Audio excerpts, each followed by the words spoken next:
Ahora, para definir de manera simple el término de cultura, se puede considerar como el conjunto de costumbres, de tradiciones, de ideas y de conocimientos que se transmiten de una generación a otra. La palabra cultura proviene del latín cultus, que se refiere al cultivo del espíritu humano y de las capacidades intelectuales del ser humano. A los diferentes conceptos que definen lo que es la cultura les caracteriza que es producto del aprendizaje generado al interior de la propia sociedad. Sin embargo, desde el punto de vista de la antropología, se diferencian dos grupos de pensadores que definen lo que es el concepto de cultura. Vamos a mirarlo.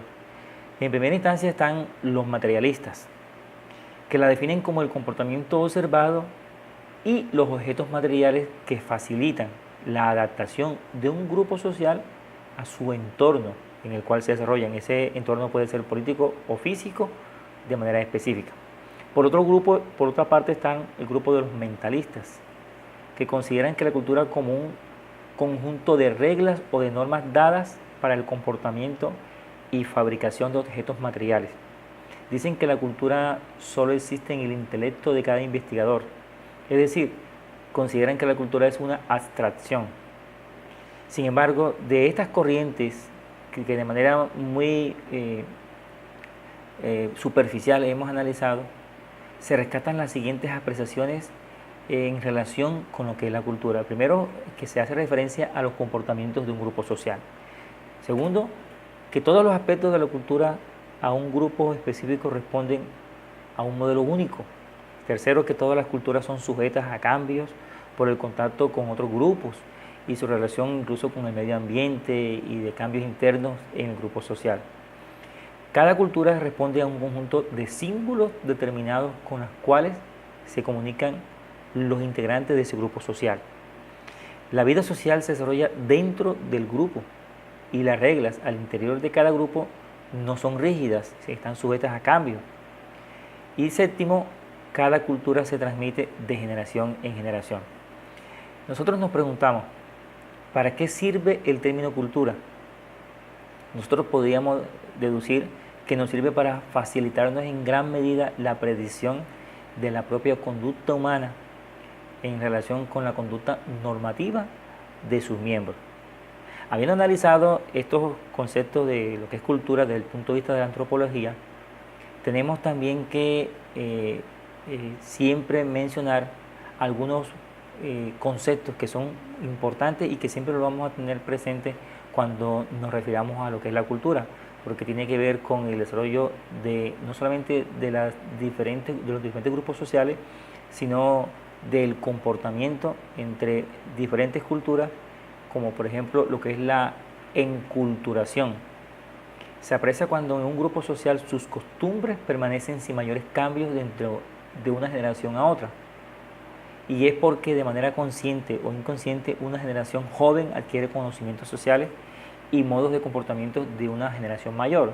Los abuelos le transmiten los conocimientos a los nietos, los padres a los hijos, y así sucesivamente se van pasando esas costumbres que se han aprendido de generación en generación. Todas las personas integradas en una sociedad sufren este proceso. Ejemplo, en los primeros años de vida de una persona en su infancia, aprende los comportamientos esenciales, a hablar, comer, dormir, vestir, el aseo personal, etc. Y ese proceso de aprendizaje solo termina con la misma muerte del individuo. Y se pueden incluso, se considera que es válido que se presenten rupturas de ese proceso de enculturación, y esas rupturas posibilitan cambios de costumbres al interior del grupo social. Pero estos factores de cambios se dan de manera lenta y no en todos los individuos. Relativismo cultural. Los antropólogos definen el relativismo cultural como los rasgos que diferencian cada cultura. Aunque sean similares las culturas en muchos aspectos, pero siempre hay rasgos que los distinguen.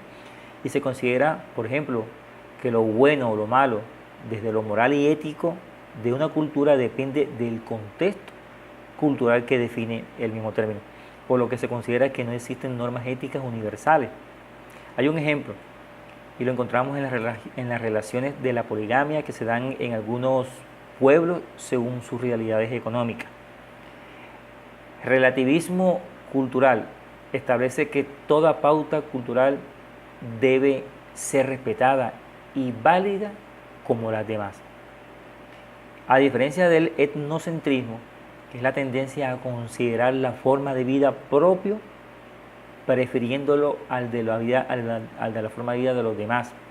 Es decir, que es la tendencia a considerar que el mundo es de la forma como se ve desde la perspectiva de una determinada cultura o grupo social, lo que significa ubicar en un centro imaginario lo que a un grupo social o cultural según sus ideales y que esté por encima de los demás grupos en el mundo. Hay un ejemplo de lo que es esto de manera exagerada y es en relación con la conquista de América, la relación del violento irrespeto y trato esclavizante que los colonos europeos le dieron a los aborígenes americanos durante la conquista del continente. Es un caso de extremo etnocentrismo, cuando no simplemente de racismo, sino que los conquistadores ignoraron la presencia de las complejas culturas aborígenes y les impusieron su religión, lengua y formas de vida.